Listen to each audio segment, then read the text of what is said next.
délégué du PDCI RDA de Tchassalé 3, Morokro sous-préfecture, Kwa Komena Bilé était le samedi 15 février 2020 dans le village de Tanokro, à une trentaine de kilomètres de la ville de Morokro, pour rencontrer les militants du comité de base du dit village. Le nouveau chef du village et ses notables ont tenu à assister à cette rencontre de présentation du nouveau délégué de la nouvelle délégation du Tchassalé 3 Morokro sous-préfecture aux militants. Kwa Komena Bilé a fait l'historique des 3 délégations du département de Tchassalé qui n'avaient qu'une seule délégation. Il a invité les militants à se tenir prêts pour cette année électorale. M. Kwa Bilé a informé les militants PDCI RDA de Tanokro de l'arrivée prochaine dans sa délégation de Madame Aka Véronique et des responsables JPDCI national dans le cadre d'une tournée nationale de sensibilisation et de mobilisation des troupes. Le délégué Kwa Bilé a par ailleurs annoncé une grande rencontre le 3 avril 2020 avec tous les présidents de comité de base de la section de Kravasso, au cours de laquelle il entend donner d'importantes informations.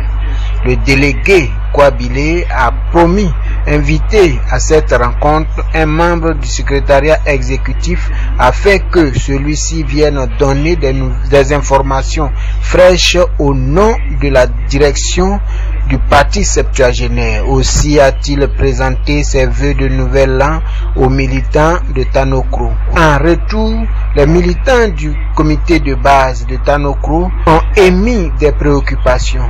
Celles-ci concernent la confection des cartes d'identité nationale, de l'acquisition des cartes des nouveaux majors, pourquoi leur parti a quitté le RHDP, le respect de la date de la présidentielle, des velléités de changement, la constitution et du code électoral, etc.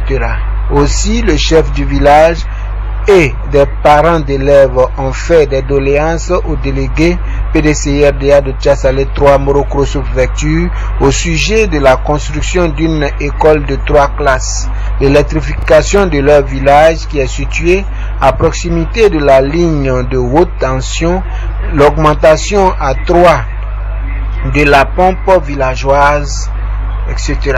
Car selon eux, Tanokro, situé à 5 km de Kravasso et 9 km de Koyekro, est désormais devenu un gros village. Répondant à toutes ces préoccupations, le délégué Kwa Bilé a d'abord demandé aux militants de recenser toutes les personnes qui n'ont pas d'extrait de naissance afin d'entamer les procédures. Sur le recensement, président du comité de base,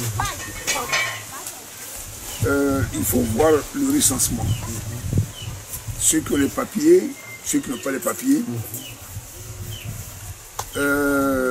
Il faut voir aussi les lieux de vote. S'il y a des lieux de vote qui sont éloignés, si on peut en mettre à certains endroits pour que tout le monde puisse avoir accès et aille voter. Parce que le vote, c'est un devoir de citoyen. On peut tout enlever à quelqu'un, mais pas son droit de vote. À moins qu'on te mette en prison, tu as fait quelque chose, on te mette en prison et tu n'as pas le droit de vote. Mais sinon, c'est une chose qu'on ne peut pas retirer à quelqu'un. Donc si vous pouvez recenser tout le monde et puis voir certains campements, des gros campements, où on peut mettre des bureaux de vote, il faut tout recenser. Car c'est ce qui leur permettra d'avoir une carte d'identité pour voter. Quant à la confection des pièces d'identité, il a indiqué que, pour le moment, ceux qui peuvent se faire établir leurs pièces devraient le faire, car la gratuité demandée par l'opposition est encore sur la table des discussions. Concernant sa sollicitation pour la construction d'une école, il a remis au chef du village une enveloppe symbolique de soutien. Aussi a-t-il invité le chef du village de Tanokro à entreprendre des démarches pour le lotissement de son village afin de pouvoir bénéficier de l'électrification, etc.